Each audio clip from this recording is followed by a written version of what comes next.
começar falando um pouco do estudo aqui, que é o Índice Mackenzie de Liberdade Econômica Estadual. Queria que você falasse um pouco da metodologia dele, mas basicamente são 3 grandes critérios, 3 macrocritérios, que é gasto do governo, tributação e regulação e liberdade no mercado de trabalho. Quando que foi a primeira edição desse estudo, Vladimir? E aí eu gostaria que você explicasse um pouco sobre o que vocês definem como gasto de governo. Primeiro, para falar um pouco sobre a metodologia, tá? O que a gente faz aqui no nosso trabalho é seguir uma metodologia que já está consagrada do Índice de Liberdade Econômica Mundial, calculado pelo Fraser Institute, que foi o pioneiro nessas pesquisas, né? Teve o Milton Friedman, que ajudou a desenvolver, o Douglas North, prêmios Nobel de Economia, que participaram disso daí. Esse índice, ele foi feito para países, depois foi adaptado para os estados da América do Norte, Canadá, Estados Unidos e México. E o que a gente fez aqui no nosso centro? A gente pegou essa metodologia dos estados da América do Norte e a gente ajustou para os dados brasileiros. Então hoje a gente tem uma série histórica que vai de 2003 por enquanto até 2021. Final deste ano a gente vai estar com 2022. Sempre tem essa defasagem de 2 anos. Por quê? Porque a gente trabalha com dados oficiais. Vale dizer que todos os dados nossos, as bases são oficiais. É Ministério do Trabalho, IBGE,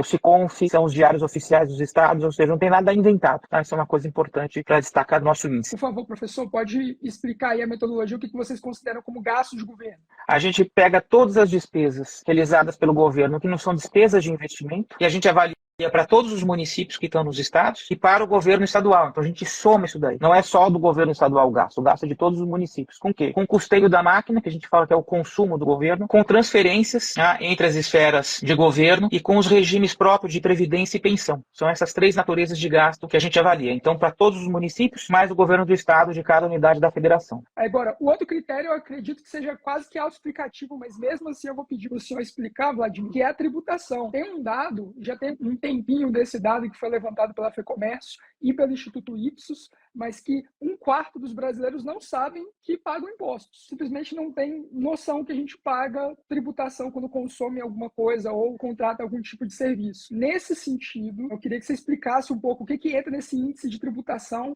e se existe uma relação entre a renda daquele estado e o percentual de tributo pago. Então, a tributação, o que ela avalia? Eu diria assim, informalmente, o quanto enfia a mão no seu bolso. Porque a gente olha todos os impostos que são arrecadados dentro da unidade da federação. Ou seja, os impostos federais arrecadados naquela unidade, os impostos municipais e os impostos estaduais. E a gente divide a categoria em tributação sobre renda, sobre propriedade e tributação sobre consumo, que a gente chama dos impostos indiretos. Então, o que é interessante disso? Ele é uma medida da carga tributária que, de fato, tem naquele estado, juntando as 3 esferas do governo. E a gente compara isso em relação à renda. E sobre o dado da FEComércio, isso diz pra gente, né? Um desconhecimento. Aí falta uma cidadania tributária, não no sentido de pagar imposto, mas de saber o que está acontecendo. Uma parte grande dos brasileiros, que vai estar associado a esse 25%, quem não sabe que paga imposto, é porque não tem renda suficiente para ser tributado na renda, não tem patrimônio para ser tributado em patrimônio, então não está aí usualmente tendo que receber DARFs e coisas do gênero, né, IPTU, e paga sobre o consumo dele, naquilo que ele consome, ele não tem noção. Até essas iniciativas que vêm aí do IBPT, da nota fiscal trazer estimativa de imposto, isso é muito importante, até porque a maior parcela de imposto pago no Brasil é esse, sobre o consumo. Exato. O Frederick Hayek tinha uma frase, né, que o imposto sobre consumo, você pode entrar no mérito se ele é bom ou se ele é ruim, mas que ele era perverso no sentido de que boa parte das pessoas não fazia ideia que estava sendo tributado naquele consumo. Né? E aí agora, para finalizar, o nosso último indicador aqui, o nosso último grande